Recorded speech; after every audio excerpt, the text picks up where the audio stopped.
नमस्कार दोस्तों, स्वागत है आपका आज के मुख्य समाचारों की वीडियो में। जी हां दोस्तों, यहां पर आपको देखने को मिलेगी सुबह से लेकर शाम तक की सारी के सारी बड़ी खबरें, मुख्य समाचार, ब्रेकिंग न्यूज़ अपडेट के रूप में। तो दोस्तों आपसे रिक्वेस्ट है इस वीडियो को ज़्यादा से ज़्यादा लाइक और शेयर करें। तो दोस्तों जानते हैं आज की पहली बड़ी खबर। मोदी सरकार का बेरोजगारों को बड़ा तोहफा। अब गांवों की तरह छोटे शहरों में भी मनरेगा के तहत मिलेगा रोजगार। जी हां दोस्तों, सरकार बेरोजगारों को काम दिलाने के लिए कई योजना बना रही है। इसी कड़ी में सरकार अपने रोजगार कार्यक्रम मनरेगा को गांवों के साथ शहरों में भी लाने की योजना बना रही है। यह रोजगार उन लोगों को शहरों में मिलेगा जो इस महामारी से हुए लॉकडाउन की वजह से बेरोजगार हो गए हैं। अगर इस योजना को अमल में लाया जाता है तो शहरों में भी एक बड़ी आबादी को रोजगार मिल पाएगा। इंडियन एक्सप्रेस में छपी रिपोर्ट के मुताबिक इस रोजगार कार्यक्रम को छोटे शहरों में लागू किया जाएगा। इसके पीछे सोच यह है कि बड़े शहरों में आमतौर पर प्रशिक्षित या जानकार कामगारों की जरूरत ज्यादा होती है, जबकि छोटे शहरों में दिहाड़ी कामगारों के लिए प्रशिक्षण की जरूरत नहीं होती है। इस पर शुरुआत में 3500 करोड़ रुपए खर्च किए जाएंगे। सरकार इस आइडिया पर पिछले साल से ही विचार कर रही थी और इस महामारी ने इसे तेजी से लागू करने का अवसर दे दिया है। इसके बाद दोस्तों जानते हैं अगली बड़ी खबर। ओली सरकार ने लिपुलेख में की बटालियन तैनात, भारतीय सेना की गतिविधियों पर रखेगी नजर। जी हां दोस्तों, भारत और चीन के बीच जारी तनाव के बीच नेपाल भी अपनी हरकतों से बाज नहीं आ रहा है। भारत और नेपाल के बीच पिछले कुछ महीनों से लिपुलेख, कालापानी और लिम्पियाथुरा को लेकर विवाद चल रहा है। इसमें से लिपुलेख ऐसा क्षेत्र है जहां भारत, नेपाल और चीन की सीमाएं मिलती है। अब नेपाल ने इसी इलाके में सेना की पूरी बटालियन तैनात कर दी है। इस बटालियन से कहा गया है कि वो भारतीय सेना की गतिविधियों पर नजर रखे।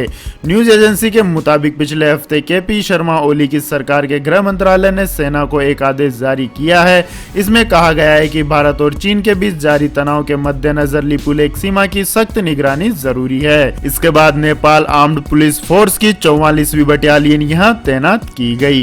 इसके बाद दोस्तों जानते हैं अगली बड़ी खबर। देश में बुलेट ट्रेन का बिछेगा जाल, दिल्ली वाराणसी समेत 7 और मार्ग पर दौड़ेगी बुलेट ट्रेन। जी हां दोस्तों, अगर सब कुछ ठीक रहा तो देश में बुलेट ट्रेन का जाल बिछ जाएगा। पहली बुलेट ट्रेन मुंबई और अहमदाबाद के बीच चलाई जानी है। जापान के सहयोग से इस प्रोजेक्ट पर निर्माण कार्य शुरू भी हो चुका है। अब रेल मंत्रालय देश के 7 अन्य मार्गों पर भी बुलेट ट्रेन चलाने की योजना पर काम कर रहा है। Mumbai Ahmedabad bullet train project का निर्माण करा रही राष्ट्रीय उच्च गति रेल निगम लिमिटेड से इस प्रस्तावित 7 कॉरिडोर के लिए विस्तृत प्रोजेक्ट रिपोर्ट तैयार करने को कहा है। अधिकारियों ने बताया कि जिन 7 कॉरिडोर पर बुलेट ट्रेन चलाने का प्रस्ताव है उनमें दिल्ली वाराणसी, मुंबई नागपुर, दिल्ली अहमदाबाद, चेन्नई मैसूर, दिल्ली अमृतसर, मुंबई हैदराबाद और वाराणसी हावड़ा कॉरिडोर शामिल है। इसके बाद दोस्तों जानते हैं अगली बड़ी खबर। सरकार ने लिया बड़ा फैसला, अब नहीं छपेंगे सरकारी कैलेंडर, डायरी और शेड्यूल। जी हां दोस्तों, केंद्र सरकार ने सरकारी कैलेंडर, डायरी, शेड्यूल और इसी तरह की अन्य सामग्री की छपाई को बंद करने का फैसला लिया है।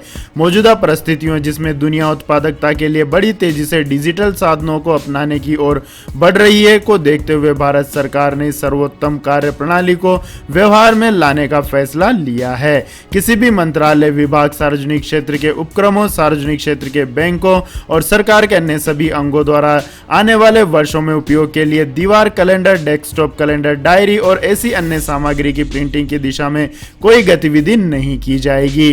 वित्त मंत्रालय ने एक बयान में कहा है कि दुनिया तेजी से डिजिटल तरीकों को अपना रही है और भारत सरकार ने भी बेस्ट प्रोडक्ट को अपनाने का फैसला किया है। सभी कैलेंडर, डायरी, शेड्यूल और इसी तरह की अन्य सामग्री जो भौतिक प्रारूप में छापी जाती थी अब मंत्रालयों, विभागों, सार्वजनिक उपक्रमों, सार्वजनिक बैंकों द्वारा डिजिटल रूप में किया जाएगा। ऐसी सभी गतिविधियां डिजिटल और ऑनलाइन होगी।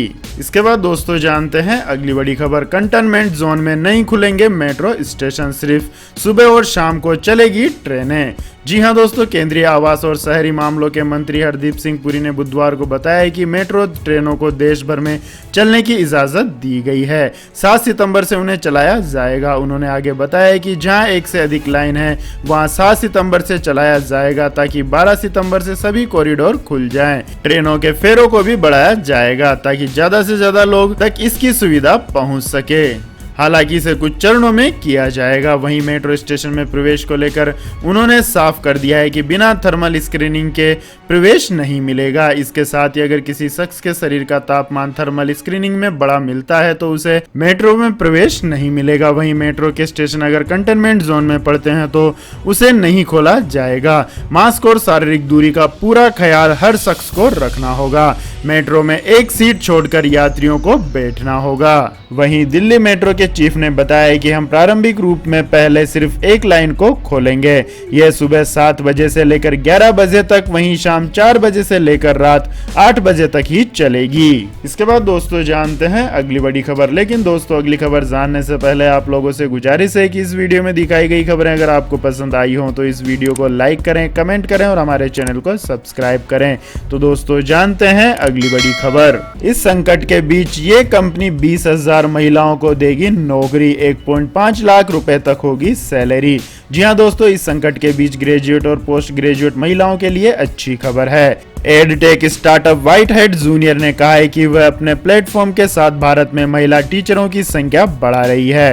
कंपनी रोजाना 220 टीचरों को प्लेटफॉर्म से जोड़ रही है। अब तक उसके प्लेटफॉर्म पर 7,000 से अधिक टीचर आ चुके हैं। उसकी योजना साल के अंत तक 20,000 टीचरों को अपने साथ जोड़ने की है, यानी इस साल कंपनी की योजना 13,000 और टीचरों को भर्ती करने की है। आपकी जानकारी के लिए बता दें दोस्तों, व्हाइटहेड जूनियर का हाल ही में 22 जून ने अधिग्रहण कर लिया था। व्हाइटहेड जूनियर ने कहा है कि Bharat, America, Canada, Britain, Australia और न्यूजीलैंड में उसके स्टूडेंटों की संख्या लगातार बढ़ रही है।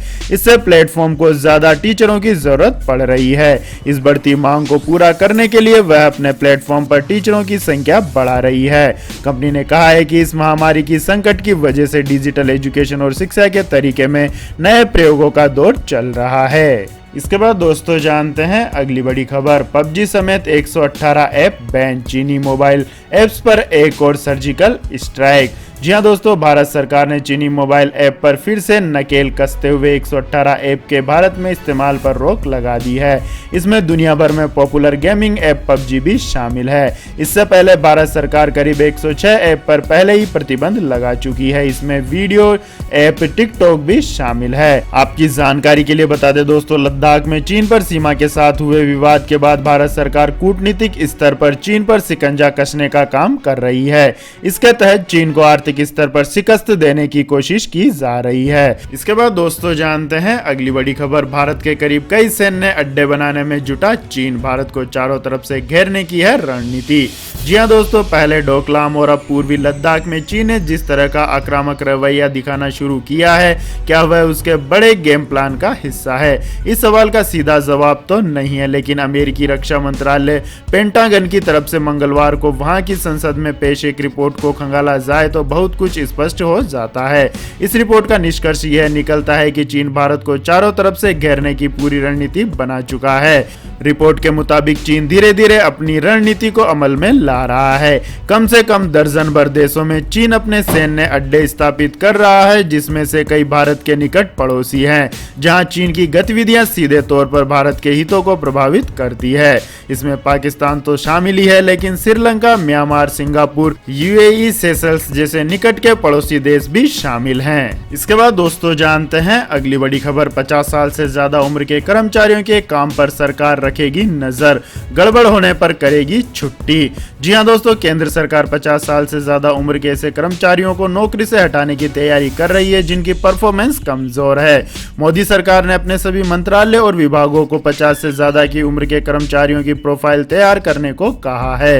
इस प्रोफाइल के आधार पर उनके कामकाज की हर 3 महीने में नियमित समीक्षा की जाएगी।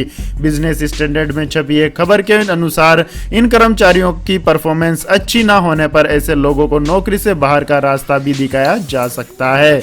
केंद्रीय कार्मिक एवं प्रशिक्षण विभाग की ओर से शुक्रवार को इस संबंध में एक ऑफिशियल मेमोरेंडम जारी किया जा चुका है। इस आदेश के अनुसार सभी केंद्रीय मंत्रालय और विभागों को एक रजिस्टर तैयार करने को कहा है। उसमें उन सभी कर्मचारियों का ब्यौरा रखना होगा जो 50 से 55 साल की आयु पार कर चुके हैं और इनकी 30 साल की सेवा भी पूरी हो गई है। ऐसे कर्मचारियों के कामकाज की समय समय पर समीक्षा की जाती है। सभी विभागों के प्रमुखों को ऐसे कर्मचारियों की हर 3 महीने पर समीक्षा करने को कहा गया है। समीक्षा में यदि कोई कर्मचारी परफॉर्मेंस में कमजोर पाया जाता है तो फिर उसकी सेवाएं समाप्त की जा सकती हैं। इसके बाद दोस्तों जानते हैं आज के मौसम अपडेट्स। तो दोस्तों आने वाले 24 घंटों के दौरान मध्य प्रदेश, पूर्वी राजस्थान, उत्तराखंड, हिमाचल प्रदेश और दक्षिण आंतरिक कर्नाटक के शहरों में मानसून व्यापक रूप से सक्रिय रहेगा। इन भागों में मध्यम से भारी बारिश के आसार हैं, जबकि पश्चिमी राजस्थान, पंजाब, हरियाणा, दिल्ली, पश्चिमी उत्तर प्रदेश, जम्मू कश्मीर, पूर्वी भारत, छत्तीसगढ़, महाराष्ट्र और तमिलनाडु में कुछ हिस्सों पर हल्की बारिश के साथ साथ 1-2 स्थानों पर मध्यम बौछारें गिर सकती हैं। वहीं पूर्वी उत्तर प्रदेश में भी छिटपुट वर्षा के आसार हैं, जबकि गुजरात में मौसम मुख्यतः शुष्क रहेगा। इसके बाद दोस्तों जानते हैं अगली बड़ी खबर। सोने चांदी की कीमतों में आई इस महीने की सबसे बड़ी गिरावट। जी हां दोस्तों, अंतर्राष्ट्रीय स्तर पर गिरी कीमतों और भारतीय रुपए में आई मजबूती के चलते घरेलू बाजार में सोने और चांदी की कीमतें गिर रही हैं। बुधवार को दिल्ली सराफा बाजार में 10 ग्राम सोने के दामों में 614 रुपए गिर गए, जबकि 1 किलोग्राम चांदी की कीमतों में 1799 रुपए की गिरावट आई है, जिससे 10 ग्राम सोने के दाम 52,314 रुपए हो गए हैं। वहीं 1 किलोग्राम चांदी की कीमत 73,000 रुपए से गिरकर 71,202 रुपए प्रति किलोग्राम हो गई है। इसके बाद दोस्तों जानते हैं अगली बड़ी खबर। 121 रुपए जमा कर बेटी की शादी के लिए खरीदें LIC की यह पॉलिसी, शादी के समय मिलेंगे 27 लाख रुपए। जी हां दोस्तों, देश की सरकारी और सबसे बड़ी बीमा कंपनी LIC 65 साल की हो गई है। 1 सितंबर 1956 को केंद्र सरकार ने 5 करोड़ रुपए की लागत से इस कंपनी की शुरुआत की थी। आज LIC सबसे बड़ी बीमा कंपनी बन गई। अगर आप भी अपनी बेटी के भविष्य को लेकर चिंतित हैं तो उसके लिए LIC की यह पॉलिसी ले सकते हैं। LIC की एक ऐसी पॉलिसी है जिसे LIC ने बेटी की शादी के लिए ही बनाया है। इस पॉलिसी का नाम है कन्यादान योजना। इस योजना में 121 रुपए रोजाना के हिसाब से करीब 3600 रुपए की मंथली प्रीमियम पर यह प्लान मिल सकता है, लेकिन अगर कोई इससे कम प्रीमियम या इससे ज्यादा प्रीमियम भी देना चाहे तो यह प्लान मिल सकता है। इस खास पॉलिसी में आप रोज के 121 रुपए के हिसाब से अगर जमा करते हैं तो 25 साल में 27 लाख रुपए मिलेंगे। इसके अलावा अगर पॉलिसी लेने के बाद अगर मृत्यु हो जाती है तो परिवार को इस पॉलिसी का प्रीमियम भरने की जरूरत नहीं होगी और उसे हर साल 1 लाख रुपए भी दिया जाएगा। इसके अलावा 25 साल पूरा होने पर पॉलिसी के नामित को 27 लाख रुपए अलग से मिलेंगे। तो दोस्तों अगर आप अपनी पुत्री के लिए कोई अच्छी सी LIC पॉलिसी देख रहे हैं तो यह पॉलिसी आपके लिए बेहतर ऑप्शन हो सकती है। इसके बाद दोस्तों जानते हैं अगली बड़ी खबर। सऊदी अरब से पाकिस्तान को मिलने जा रहा है बड़ा झटका, आर्थिक मदद होगी बंद। जी हां दोस्तों, पाकिस्तान भले ही कुछ भी दावे कर रहा हो लेकिन सऊदी अरब से उसके रिश्ते लगातार खराब होते जा रहे हैं। सऊदी अरब पाकिस्तान को सबक सिखाने के लिए अब अपनी दशकों पुरानी कूटनीति में भी बदलाव करने की तैयारी में है। प्रिंस सलमान की अगुवाई वाली सऊदी सरकार अब चेकबुक डिप्लोमेसी खत्म करने वाली है। इसका मतलब यह है कि अब सऊदी अरब से पाकिस्तान को आर्थिक मदद मिलना बंद हो जाएगी। पाकिस्तान के मंत्रियों की बयानबाजी का खामियाजा पाकिस्तान समेत कई देशों को उठाना पड़ेगा। सऊदी अरब अब तक दुश्मन का दुश्मन दोस्त और उसको आर्थिक मदद की नीति पर चलता आया है। महामारी से आई मंदी ने उसे इसमें बदलाव करने पर मजबूर कर दिया है। खलीज टाइम्स के मुताबिक सऊदी अरब की डिप्लोमेसी या कहें विदेश नीति तेजी से बदल रही है। इसमें कहा गया है कि सऊदी अरब सरकार और प्रिंस सलमान अब मुस्लिम वर्ल्ड में पावर हाउस बने रहने के लिए खजाना खाली नहीं करेंगे। इसके बाद दोस्तों जानते हैं अगली बड़ी खबर। घरेलू फ्लाइट्स कंपनियों को सरकार ने दिया तोहफा, मिली 60% क्षमता के साथ ऑपरेट करने की मंजूरी। जी हां दोस्तों, सरकार ने घरेलू एयरलाइंस कंपनियों को अपनी 60% क्षमता के साथ ऑपरेट करने की सहमति दे दी है। इससे पहले एयरलाइंस कंपनियों को 45% क्षमता के साथ उड़ान भरने की मंजूरी मिली थी। इस फैसले से एयरलाइंस के लिए बंद पड़े रूट्स पर उड़ानें फिर से शुरू करना संभव हो पाएगा। इसके बाद दोस्तों जानते हैं अगली बड़ी खबर। वोडाफोन आइडिया ने लॉन्च किए 2 सबसे सस्ते प्लान, मिलेगी अनलिमिटेड कॉलिंग और इंटरनेट डेटा भी फ्री। जी हां दोस्तों, टेलीकॉम कंपनियों के बीच सस्ते प्लान को लेकर बढ़ती टक्कर के बीच वोडाफोन आइडिया ने अपने 2 नए प्रीपेड प्लान लॉन्च किए हैं। यह दोनों प्लान काफी कम कीमत के हैं जो ग्राहकों को फ्री कॉलिंग और मोबाइल डेटा का फायदा देंगे। बात करें कीमत की तो वोडाफोन आइडिया के 2 प्लान 109 रुपए और 169 रुपए के हैं और इन दोनों प्लानों की वैलिडिटी 20 दिन की होगी। ग्राहकों को प्लान में डेटा और कॉलिंग के साथ और भी कई सुविधाएं दी जा रही हैं। इसके बाद दोस्तों जानते हैं अगली बड़ी खबर। सैमसंग ने लॉन्च किया किताब की तरफ मुड़ने वाला गैलेक्सी Z Fold 2 फोन। जी हां दोस्तों, सैमसंग ने गैलेक्सी फोल्ड Z Fold 2 को लॉन्च कर दिया है। कंपनी ने इसे अपने गैलेक्सी अनपैक्ड 2020 पार्ट 2 इवेंट में पेश किया है। यह नया मुड़ने वाला फोन गैलेक्सी फोल्ड और गैलेक्सी फ्लिप का अपग्रेडेड मॉडल है। कंपनी के फोल्डेबल फोन की सीरीज में यह तीसरा स्मार्टफोन है। गैलेक्सी Z Fold 2 स्मार्टफोन में बड़ा और फोल्डेबल डिस्प्ले दिया गया है जो अल्ट्रा थिन ग्लास प्रोटेक्ट के साथ आता है। कंपनी का दावा है कि इस बड़े डिस्प्ले में यूजर को टैबलेट और मोबाइल दोनों का एक्सपीरियंस मिल सकेगा। तो यह थी दोस्तों आज की सभी महत्वपूर्ण बड़ी खबरें। तो दोस्तों आपको हमारा ये वीडियो कैसा लगा कमेंट करके जरूर बताएं और हमारे इस वीडियो को अधिक से अधिक लाइक और शेयर करें। साथ ही हमारे चैनल को सब्सक्राइब करके बेल आइकन का बटन भी दबा लें। धन्यवाद। जय हिंद, जय भारत, वंदे मातरम।